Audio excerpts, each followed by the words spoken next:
Salut à tous, on est parti pour notre premier tuto sur la création de jeux vidéo. Aujourd'hui, on a choisi comme moteur de jeu le Blender Game Engine. Vous pouvez aussi me demander de faire une série de tutos, par exemple, sur la création d'un jeu. C'est à vous de me le demander si vous en avez besoin. Alors, dans ce tutoriel, on va apprendre tout simplement à faire l'eau. Comment faire de l'eau réaliste dans le Blender Game Engine ou dans le Blender Game Engine, parce qu'on va travailler sur l'UPBG, mais tout ce que je vais faire, ça sera totalement réutilisable sur les anciennes de Blender, sur les anciennes versions de Blender, pardon. Donc ça marchera avec n'importe quelle version du Game Engine. Moi je préfère utiliser la dernière parce que je suis pas trop rétro, mais même si vous utilisez cette version 2.79, ça marchera. Alors comment avoir de l'eau aussi réaliste? Alors suivez-moi dans ce tuto, je vous l'apprendrai et on va faire moins de temps. Le but étant d'avoir de l'eau très réaliste comme ça. Alors suivez-moi, c'est lourd.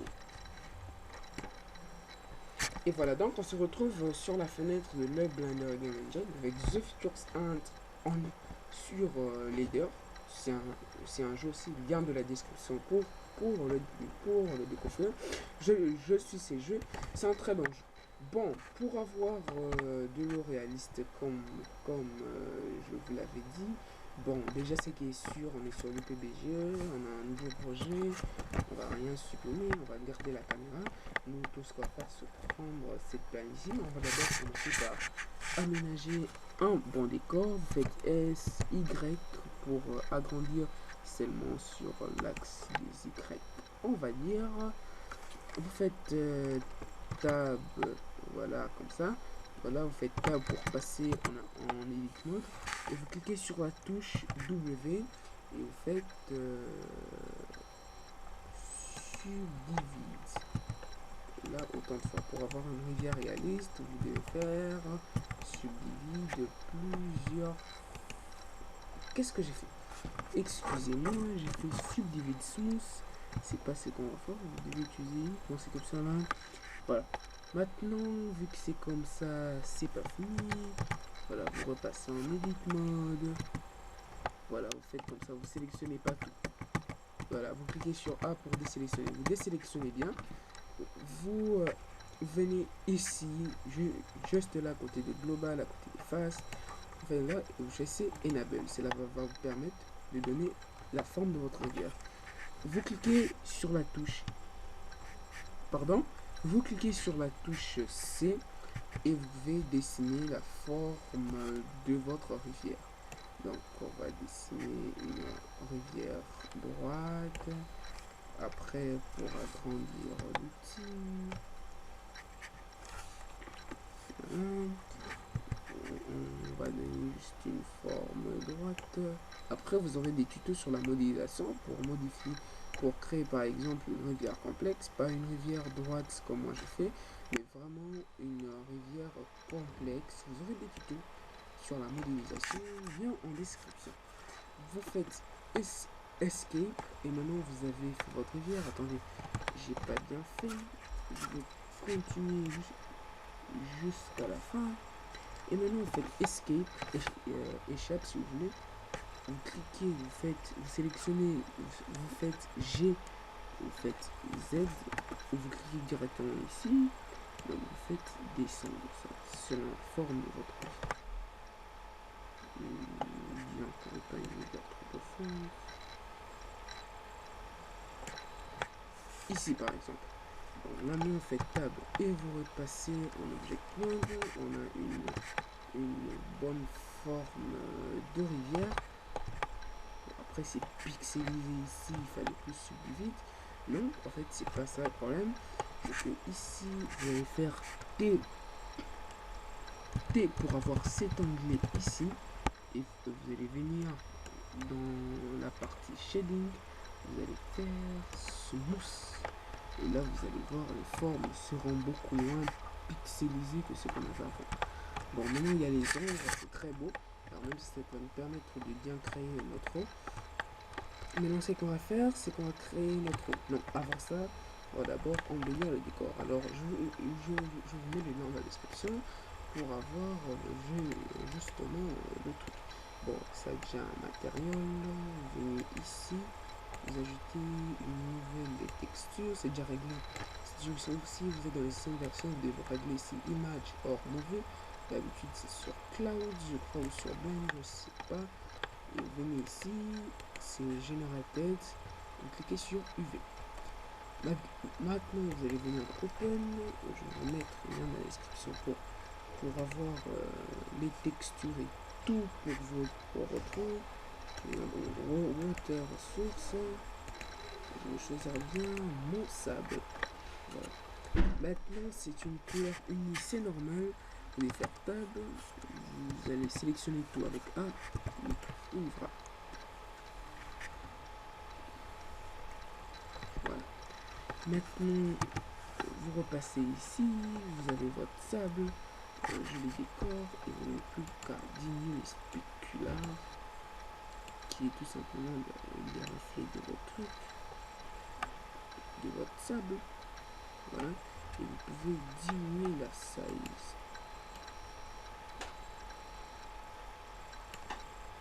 Voilà, soit vous venez ici et vous utilisez l'UV Image Editor, c'est très simple.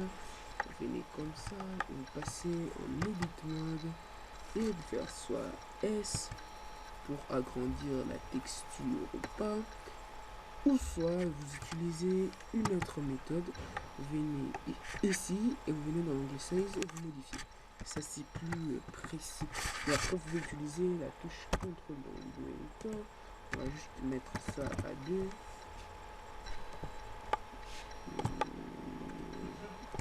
Voilà, c'est beaucoup mieux comme ça. Vous allez créer une nouvelle texture ici. Vous allez, donc ça c'est pour mettre la normal map. Une fois encore, tous les liens en description pour avoir le dossier, c'est ça, water source. Et je vais choisir celle qui est en normal map. C'est normal que ça soit comme ça. Vous mettez la même size que vous avez mis dans votre texture d'origine, sinon ça fera pas ça proprement.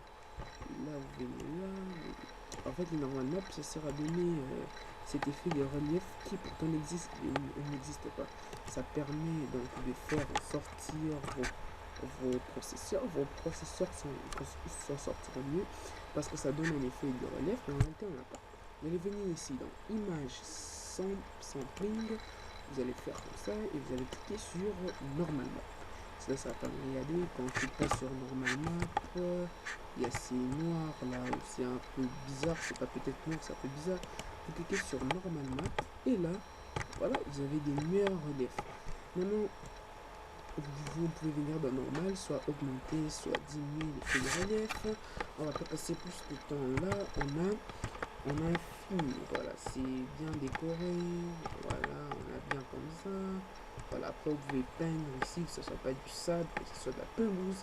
Encore une fois, tuto, lien dans la description.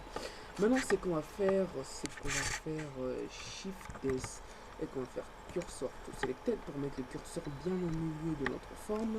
On va faire Shift A pour avoir un nouveau truc, pour avoir une nouvelle plane.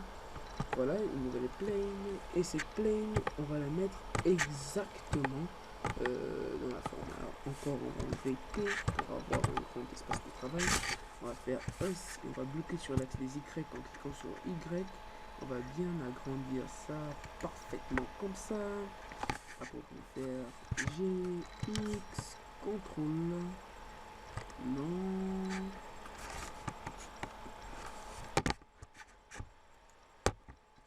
On va faire G, X. Ok, vous allez faire SX.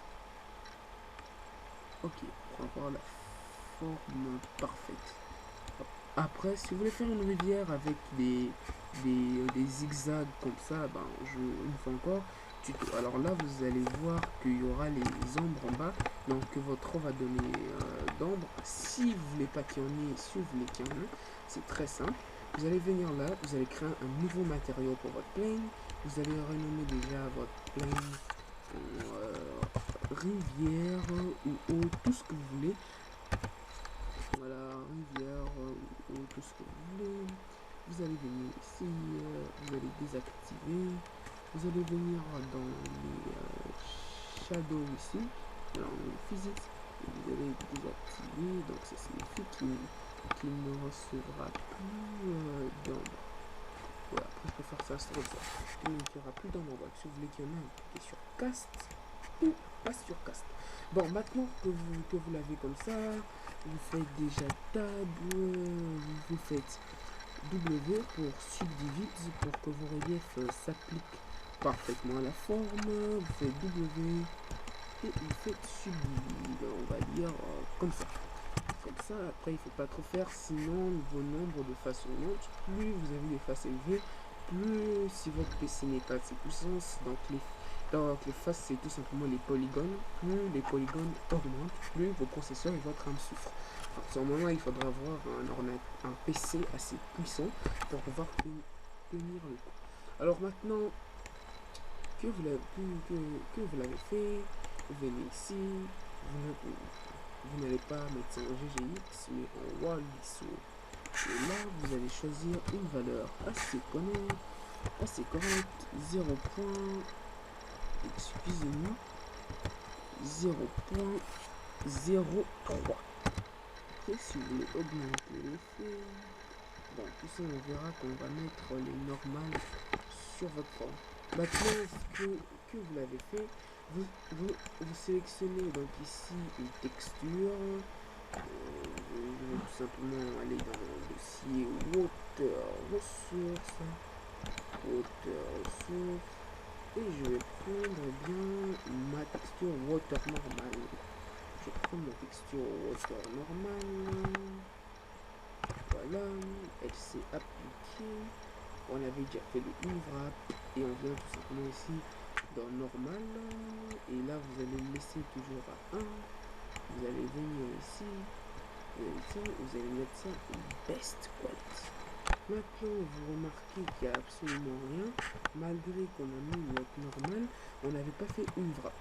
Alors là, pour bien tout sélectionner, vous faites U et vous faites une wrap. Là, ça a appliqué la forme. Vous allez désactiver déjà le color. Voilà. Et voilà. Là, vous avez bien votre... Si vous remarquez bien, il y aura des reliefs là, bien partout. Bleu, moi, je crois, ne reflète pas assez. Donc, on va quand même 0.3. On va mettre 0.9. Voilà, et là, elle reflètera plus. Voilà. Maintenant que c'est bien fait comme ça, venez ici dans votre texture et là vous pouvez modifier les normales. Et encore, si vous voulez modifier la position de relief, vous ouvrez bien l'onglet, vous venez encore dans UV et le editor, qu'est-ce que vous faites? Vous cliquez sur Tab et là vous pouvez choisir si vous voulez que ce soit comment. Si vous voulez soit agrandir ou faire devenir la forme plus petite. Voilà, donc c'est comme vous voulez. Mais moi je vais la laisser comme ça. Donc déjà ici je vais commencer par mettre l'option Property. Bon. Maintenant que c'est fait comme ça, j'ajoute une nouvelle texture. Ma texture, c'est tout simplement la réflexion et la réfraction. Bon, tout simplement, je ne vais pas utiliser les effets de réflexion et de réfraction. Mais si vous voulez vraiment voir des effets réalistes, que ce qui est sur votre monde se reflète, comme moi j'ai rien à refléter, ben, on n'aura rien. Mais je peux utiliser, il y a des textures de réflexion spécialement pour permettre de donner des effets réalistes. Mais si vous voulez vraiment avoir vos propres réflexions, des réflexions qui reflètent vraiment ce qu'il y a dans votre monde, tout au lien en description encore une fois. Voilà. Et là, vous avez ça un peu mieux. Bon, on va dire qu'on veut pas que ça soit comme ça. Parce que sérieusement, à quoi ça servira? Vous allez venir là, vous allez venir ici. Alors au lieu de laisser UV, vous allez mettre Reflection. Et là, waouh! Je veux dire qu'on a une eau un peu plus réaliste. Vous allez toujours en train de sélectionner toujours votre rivière sélectionnée. Vous allez venir ici et vous allez rendre votre eau transparente. Cela va permettre aux joueurs de voir le sol. Donc je vais mettre un joueur plus pour qu'on puisse voir ce que ça donne. Venez ici dans l'onglet transparency. Je vous répète, dans les anciennes versions, ça sera textuellement comme ça. Il n'y aura rien de spécial qui va changer. C'est-à-dire que même si ici vous utilisez le Blender Game Engine classique, vous aurez le même résultat. Voilà. Et là, vous avez vu, on a le reflet, on arrive à voir le sol. Encore une fois, vous pouvez diminuer les spéculars. Ça, c'est notre sun qui se reflète comme ça. Encore une fois, vous pouvez diminuer les spéculars. C'est pas obligé de rester comme ça. Bon, mais ce qui est sûr, on a notre. Ensuite, il y a l'autre texture de réflexion. On va laisser. Ça peut être mieux. Le sky reflection. Ça peut être mieux. Ça peut être banal. Pour l'instant, on s'en fout. On a bien le relief. Ok. Maintenant, ce qu'on va faire, c'est que le normal est un peu trop bas. Ah non, c'est pas trop bas. Maintenant, ce qu'on va faire, c'est que vous avez votre rivière à la texture. Vous avez vraiment tout qui est bien là, qui est bien ajusté. Et ici, le texte editor, donc dans l'ancienne version, ici, vous aurez la timeline. Mais ici, c'est le texte editor. On va choisir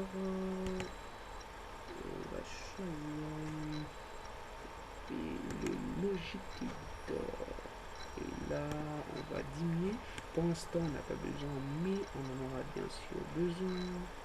Alors là, je vais bien sûr agrandir pour que vous puissiez voir. Et là, je vais prendre un actuateur. Je vais prendre un Always. Bon, après, utiliser les autres actuateurs, c'est pas très réaliste. Imaginons que dans un jeu comme Life is Strange, où votre joueur peut contrôler beaucoup de choses dans le monde grâce à des pouvoirs surnaturels. Imaginons par exemple que vous voulez, excusez-moi, que votre os s'arrête ou continue à couler si le joueur clique une touche précise de la manette ou du clavier par exemple. Là, ça serait mieux. Mais si vous voulez vraiment que de l'eau coule genre partout dans tout moment, là vous laissez ça. Là vous allez prendre ici, vous n'allez pas prendre un int comme on utilise d'habitude, mais si vous voulez connaître ce que signifie tous les logic picks, encore une fois il est en description pour un tuto que j'ai proposé. Vous allez prendre, vous n'allez pas prendre le module, vous allez bien vérifier si c'est son script. Qu'est-ce que vous allez faire? Vous allez passer en texte editor. Excusez-moi, je fais toujours la même erreur. Vous allez passer en texte editor à partir d'ici. Voilà. Et pour que tout ça soit signé comme ça, vous allez aussi, vous allez cocher les trois. Voilà, sinon ça sera tout blanc, tout noir. Vous allez cocher les trois. Vous allez rentrer ici bien. Vous allez choisir un nouveau script. Vous allez faire fill new. Vous allez l'appeler water compile.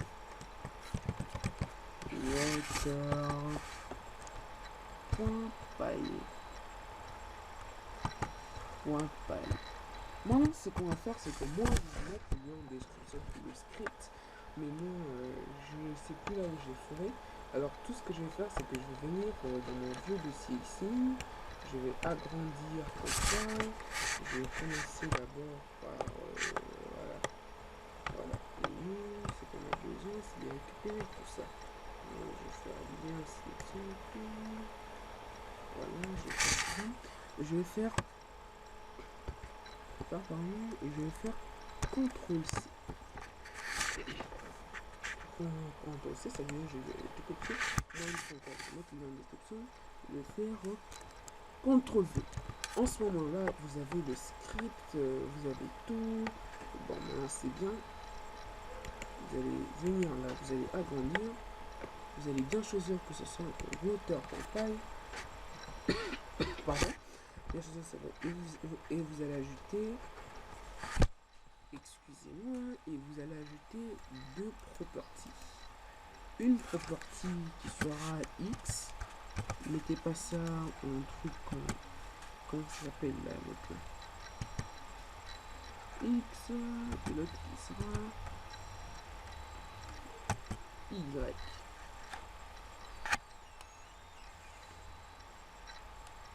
Alors bien sûr, vous laissez ça en float. Maintenant, c'est ce que vous allez faire. Attendez, je vais bien vérifier que c'est en float. Parce que je pourrais bien faire une erreur. Hein. Alors pour être vraiment précis dans ce tutoriel, Ça, c'est le vieux que moi j'ai fait. Voilà. Vous laissez ça en float, bien fait XY. Et vous allez choisir des valeurs. Alors là, si votre eau part vers l'axe des X, vous allez modifier dans l'axe des X. Mais si ça part comme ça, vous allez modifier dans l'axe des Y. Déjà, j'ai l'impression d'avoir fait ça dans le mauvais ordre. Et je vais choisir une valeur. Je vais choisir la valeur 6. Voilà. Et ici, 0.3. Maintenant, ce que je vais faire, c'est que... Voilà.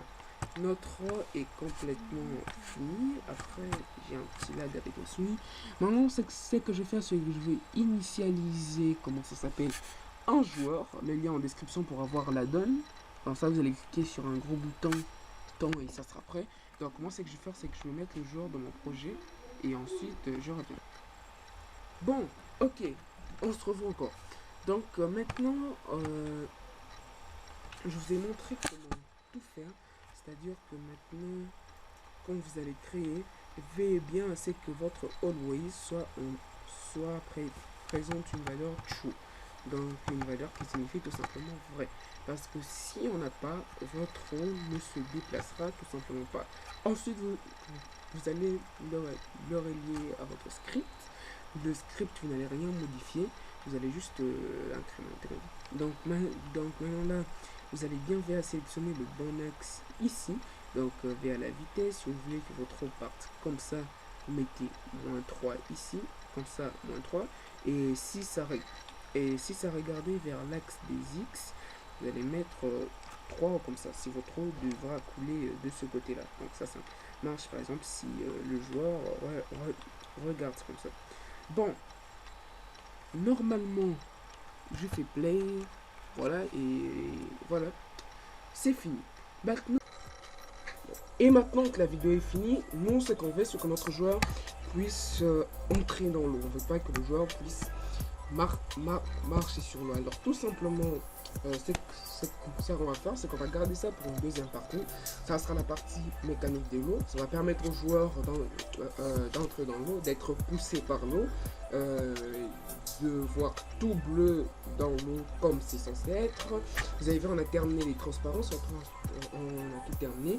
Alors ça, on va tout simplement faire ça dans la prochaine partie. Maintenant, vous voyez, l'eau marche très bien, c'est parfait, ça coule bien, ça coule vers les bons axes. On peut aussi tenter de modifier encore une fois la texture.